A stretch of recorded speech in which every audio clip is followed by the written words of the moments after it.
what do you get when you cross space, a video game developer, and mathematics? You get No Man's Sky.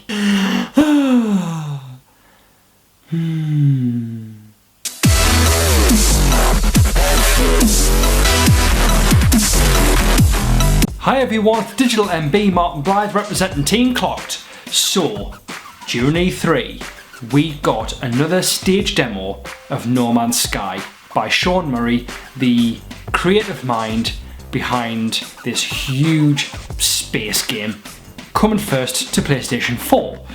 So, we've seen another demo and we still didn't really know what was going on with No Man's Sky. We saw a couple of demos here or there, but that was pretty much it. They didn't really explain fully what the game was about and what we were going to be doing when it finally got released. Hello Games, the people who are making No Man's Sky, have done a little bit of a partnership with IGN in terms of distributing, new content for No Man's Sky, and we've seen new footage and more explanation of what that game is all about.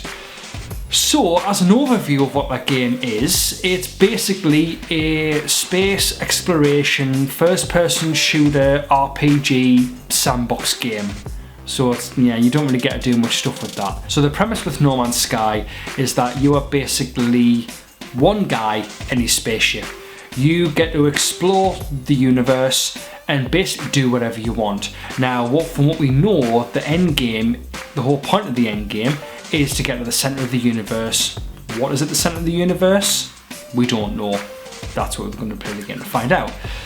So during the game, what the point of it is to basically go to all these planets. You are meant to mine resources, use those resources to get better gear, better weapons, better spaceships, in an attempt to get nearer to the universe.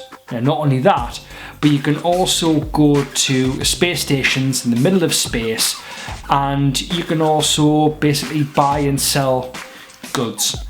So you can mine your stuff, sell it on, make a lot of money. It's basically as simple as that. Now, what makes this game even more extravagant is that you also got the ability to discover new landmarks, new planets, and also to discover new species, which then is put into a huge database called Atlas for everyone to see. And then that's not just in-game people or NPCs, that's literally anyone else who's playing the game. So basically I could discover a species and I could name that species whatever I want, and that is literally what that name is for everyone else who plays that game. Blythosaurus, Martysaurus maybe. So as I mentioned a little bit earlier, it's made by a company called Hello Games. Now, these guys are at the minute best known for making Joe Danger, which is an iOS game and also moved on to PlayStation Vita as well. Very, very small indie game, very, very good game as well. Now, this is a huge step for this company. They are basically making essentially the biggest game ever made, the most epic game ever made. One of the weird things, one of the mind-blowing things about this game is that it's procedurally generated. What procedurally generated means is that everything is random. Nothing is repeated. The planets are completely random. When I eventually play the game, it is going to basically be completely different to what you will play, for example, the viewer. So that is interesting as it is, because no game is going to be the same. Now, putting all the little bits and bobs together of what I've just said there, no joking aside, if this lives up to its promises, it could be the game I've waited for all of my life. It could essentially be the best game I've ever played. I'm a huge sci-fi fan. The idea of exploring a universe, literally, is a very, very exciting thing for me. The fact that I've got the choice to either fight or spend time buying and selling goods and mining and not pulling the trigger on anyone at all is an awesome sense of freedom. We've got that with Minecraft. You can do exactly the same with Minecraft. You can either mine, farm, or you can just fight the hell out of things. That idea of literally being able to choose how you play that game without someone pushing you to one particular part of it is an amazing feeling. It looks absolutely stunning, so colourful, so vibrant, and the ambient music, it fits perfectly. This could literally tick every single box for me as the greatest game of all time. Am I being premature with that?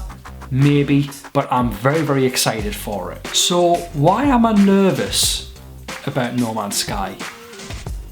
The main thing for me is the size of the game compared to the size of the developer. I'm not taking away anything from the developer. These guys are great, they've got a history of making pretty good games. Very, very small games as well though. And Sean Murray, who's the creative director of No Man's Sky, seems like a really, really nice bloke, and he seems to have a passion to make this game the best it can possibly be, and I have so much respect for that. But the team are only around about 14, 15 people, and I honestly can't get my head around how this game can be made with such a small team. You've got Rockstar, for example, who is a team of hundreds of people to make Grand Theft Auto. This is essentially, No Man's Sky is essentially going to be 1,000 times larger than Grand Theft Auto, with a team that's such a small percentage of what Rockstar have. How is that even possible? Now, they are saying that the game is funded by themselves, and obviously by any publishers, but the funding has to come from Sony with this. Now, one thing that we do know about this is that it is coming first to PlayStation 4. That's what's been announced. It is likely that it will also be coming to Xbox One as well, but there's a little bit of me that thinks that this game is being funded partially by Sony as well. They have had so much time to develop this game.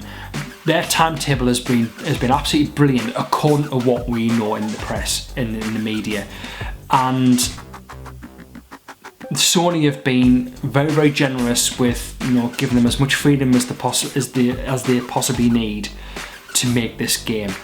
I wouldn't be surprised if eventually it comes out that Sony have been helping with the funds for this game, and to eventually announce that it's going to be a PlayStation 4 exclusive. That is going to be huge for Sony.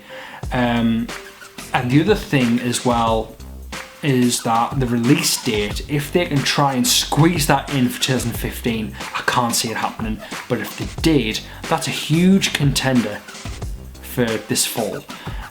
For the games, competing with Xbox One's library of games that are coming out at the end of this year. I am so nervous for No Man's Sky because I want it to be the game I've waited for all of my life, and I really, really hope it lives up to its promise, but I still can't get my head around how it's possible that they can make a game this big and this ambitious. Yes, I know that they say that mathematics plays a lot into how it's procedurally generated, which therefore means the game can be almost infinite, but it still seems very, very hard for me to get my head around, and I'm very, very nervous at the moment. I get very, very excited every time I read an article about No Man's Sky or see a video about the game, but there's still a part of me that feels like it might be let down, and I really, really hope it's not, because this game looks absolutely astonishing, and it's gonna move huge numbers when it comes out. The sales of that game are going to be absolutely phenomenal. I truly feel this is going to be the next big thing for everyone to play. Is it going to be as big as Minecraft? Maybe not, but it's gonna try its hardest to be the game that everyone wants when it comes out. So, guys, please let me know your thoughts on No Man's Sky. Do you think it's coming out this year? Maybe next year? Could it even be 2017? Maybe. Do you think that it's too good to be true, No Man's Sky? Do you think that it's too ambitious for a company of that size? Please let me know in the comments below. So to help support Team Clocked and the channel, please hit that like and subscribe button. That would be absolutely awesome. Please leave your comments about anything that you want to see from the team moving forward, and also follow us on Twitter at Team Clocked, and obviously you can follow me at the Digital MB also on Twitter. We also have an Instagram as well, so instagram.com/teamclocked if you want to check out some stupid photos that we sometimes take. So until next time, this is the Digital MB, Martin Blythe representing Team Clocked. Thank you very much.